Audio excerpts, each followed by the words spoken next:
Hola, ¿cómo están? Mi nombre es Pía Muñoz y hoy día vamos a conversar sobre un tema súper interesante, cómo es el aprendizaje basado en proyectos. ¿Qué es y qué no es el aprendizaje basado en proyectos? Suele confundirse con el aprendizaje basado en problemas, con el aprendizaje basado en retos, etc. Pero hoy en día tenemos mucha más claridad respecto a que, si bien comparten algunas peculiaridades, el aprendizaje basado en problemas es un poco más limitado que el aprendizaje basado en proyectos, por ejemplo. Vamos a ir conociendo de a poco cómo es el aprendizaje basado en proyectos. Por ahora decirles que es una práctica muy innovadora y que aquellos que han querido innovar en educación se han puesto a la tarea de capacitarse en ABP, porque no es llegar y hacer ABP, es decir, nosotros a veces confundimos con realizar tareas interdisciplinarias o que respondan a que los alumnos elaboren un producto, etcétera, con ABP, pero la verdad es que es mucho más que eso.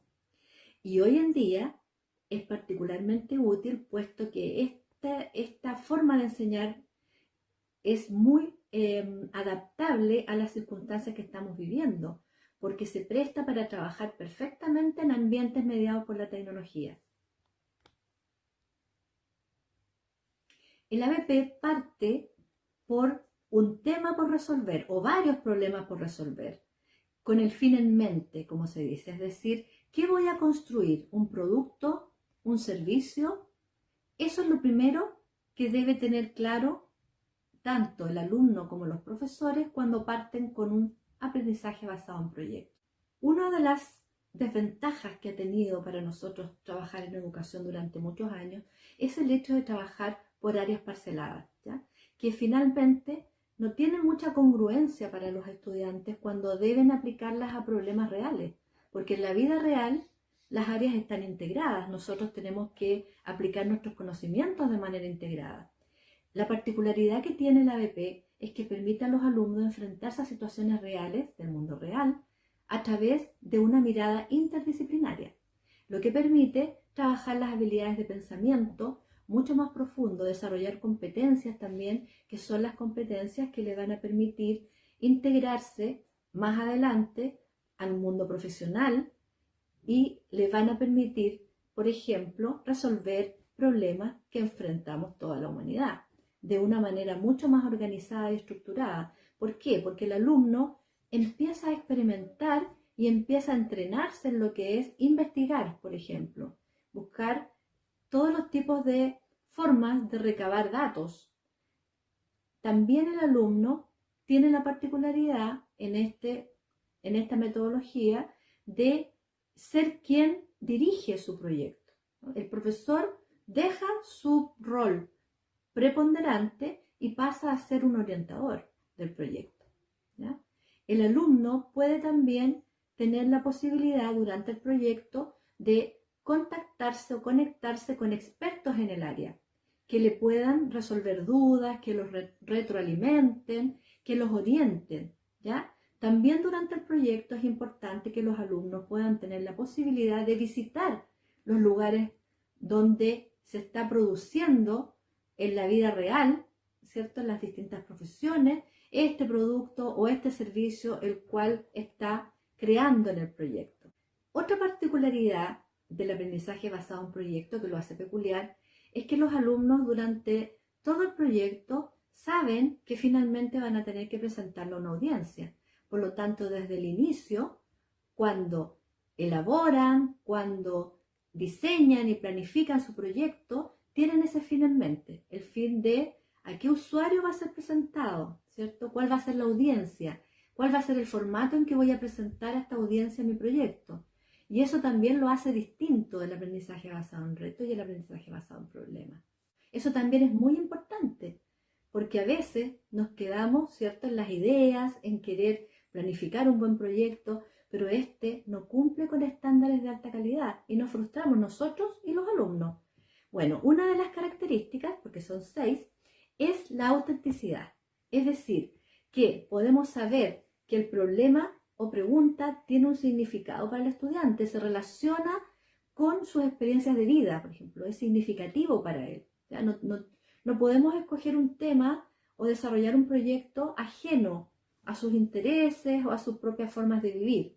Tiene que ser algo que realmente despierte su compromiso para llevarlo a cabo, ya sea para ayudar a la comunidad cercana dentro de la misma unidad educativa o la comunidad donde él está inserto, donde vive, donde habita, ¿cierto? ¿Existe posibilidad de que este problema se enfrente en el mundo real? Eso también lo hace particularmente importante porque el alumno adquiere mucho más significado para él trabajar en algo que se va a utilizar o que pueda ser requerido en el mundo real. ¿Cuál podría ser la audiencia correcta para este proyecto? Todo eso le da autenticidad al proyecto. Otra de las características que permite que un proyecto tenga altos estándares es la rigurosidad académica. ¿Qué quiere decir eso? Tengo alineado mis estándares de desempeño con los que yo quiero desarrollar en este proyecto, con los que me presenta el currículum nacional.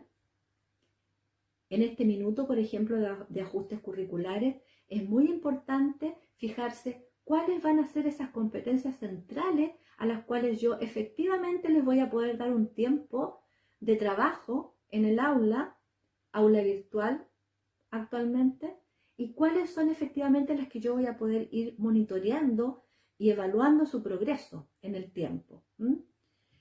Esto es muy importante porque también cuando nosotros planificamos un proyecto nos gusta pensar inmediatamente en los productos, en las actividades, pero dejamos un poco de lado todo lo que tiene que ver con cuál es el propósito, qué habilidad mental voy a desarrollar, por ejemplo, qué habilidad social voy a desarrollar, qué competencia personal voy a desarrollar. ¿Estas tienen relación con lo que me está pidiendo el currículum nacional o no? Otra característica que define el alto estándar de un proyecto es la aplicación del aprendizaje, que yo debo cuestionármela siempre. Es decir, ¿realmente esto va a poder ser aplicado en el mundo real?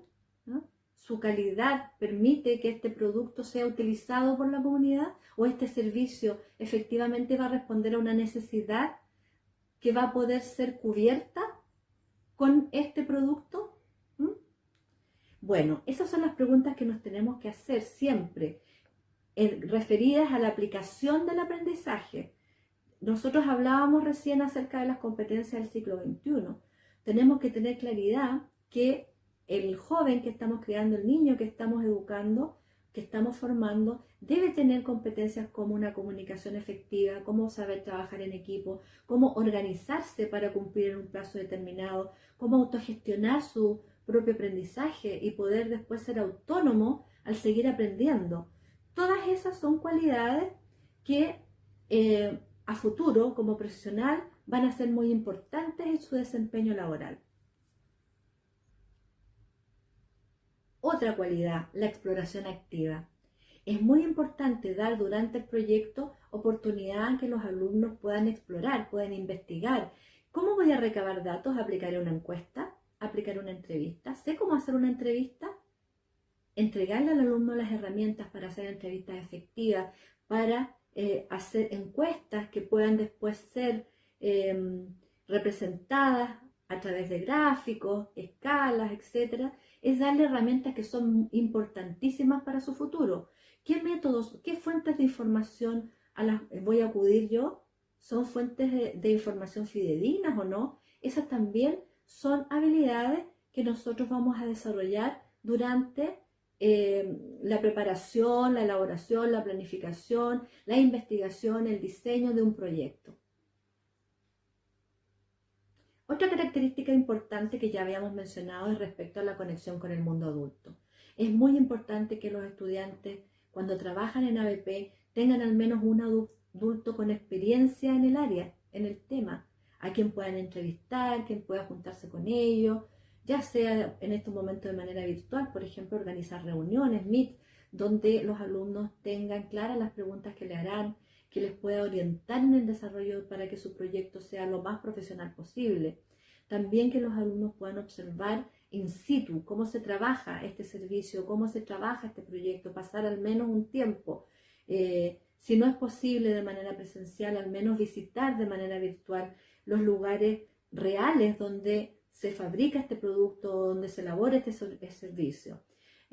Al menos un adulto fuera del aula a los que los alumnos puedan acudir para hacer todo tipo de preguntas y que los ayude en los momentos en que quedan, por ejemplo, entrampados, atascados, es muy útil e importantísimo en el ABP. Y por último, las prácticas meditadas de evaluación.